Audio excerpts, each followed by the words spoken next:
పవన్ కుమార్, నేను పల్లె ప్రశాంత్ అన్న, మేము చాలా చూస్తూనే ఉన్నా పల్లె ప్రశాంత్ ఏదో కుట్ర జరుగుతుంది.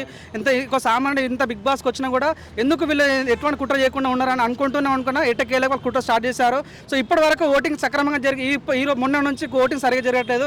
ఎంత ప్రయత్నం ఊర్లో నుంచి జిల్లా నుంచి తాలూకా నుంచి ఎంత ట్రై చేసినా కూడా ఓటింగ్ రావట్లేదు. కావాలని పల్లె ప్రశాంత్ తొక్కాలి, తను విన్ కావద్దని కుళ్ళుతోటి నిజంగా ఈరోజు బిగ్ బాస్ చేస్తున్న కొన్ని కుట్రలు నిజంగా మాకు నచ్చట్లేవు. సో మొన్నటి వరకు టాప్ 1లో ఉన్న పల్లె ప్రశాంత్ ఈరోజు సడన్గా టాప్ 3కి వెళ్ళిపోయాడు. నిజంగా చూస్తుంటే చాలా బాగా అనిపించింది. ఒక వ్యక్తి నిజంగా సామాన్యుడు బిగ్ బాస్ రావడమే అతి గొప్పగా ఉంటుంది. అట్లాంటి పల్లె ప్రశాంత్ నిజంగా తొక్కుతుంటే ప్రతిసారి మాకు బాధ అనిపిస్తుంది. మా అన్న మా తమ్ముళ్ళగా ఉన్న మా పల్లె ప్రశాంత్ అన్న నిజంగా తొక్కుతుంటే చాలా బాధ. మా ఇంటికి వెళ్ళి మా అమ్మాయి ఫోన్ చేసి పల్లె ప్రశాంత్ కోటేయమంటే వాళ్ళకి కీపర్ వాళ్ళకి ఎలా తెలుసా అన్న, కీపర్ వాడు ఫోన్ చేసిన తప్ప వాళ్ళకి ఏం తెలియదు, అసలు తెలియదు. సో అట్లాంటి వాళ్ళు ఎంతో ట్రై చేసినా కూడా అసలు ఓటింగ్ పడట్లేదు. సో నేను అనుకుంటున్నా ఎప్పుడైతే పల్లె ప్రశాంత్ అనౌన్స్ చేశారు కదా 50 లక్షలు ప్రజలకు ఇస్తానని, ఆ రోజు కావాలని పల్లె ప్రశాంత్ నిజంగా ఫేమస్ అవుతాడు, అర్చసాయిలకు దేవుడు అవుతాన ఉద్దేశంతో కాలం ఎట్లా చేసి పల్లె ప్రశాంత్ ఓడగొట్టాలని వాళ్ళు ప్లాన్ చేశారు. సో ఈ అక్రమాన్ని ఖండిస్తూ ఇక్కడ నుంచి పాదయాత్ర చేయబోతున్నాను.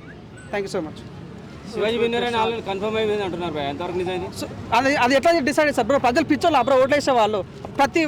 ఇప్పటి నుంచి స్టార్టింగ్ 13 ఓటింగ్ అన్నింటిలో చూసుకుంటా హైయెస్ట్ ఓటింగ్ పల్లె ప్రశాంత్ ఉంది. సో అట్లాంటప్పుడు పల్లె ప్రశాంత్ ఎందుకు తీసుకొచ్చారు? మీరు బిగ్ బాస్కి ఒక సామాన్య తొక్కేత మనం ఇన్సల్ట్ చేద్దామని తీసుకొచ్చారా?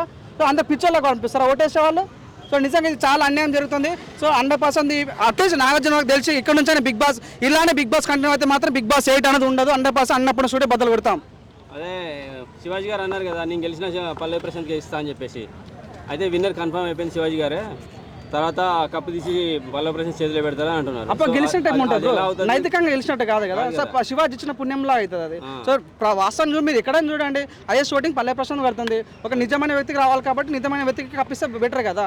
సో ఏదో శివాజీ ఇచ్చిన మాత్రాన తను విన్నర్ అయిపోడు కదా. సో నిజం ప్రజలు ఓటింగ్ చేస్తారు, ప్రజలు ఇష్టపడుతారు తను గెలవాలని. సో ఈ యొక్క అవకాశాన్ని నిజంగా పల్లె ప్రశాంత్ ఇవ్వాలని మనస్ఫూర్తిగా కోరుకుంటున్నాం. ఓకే బ్రో, మీ పాదయాత్ర విజయవంతంగా కావాలని కోరుకుంటున్నాం.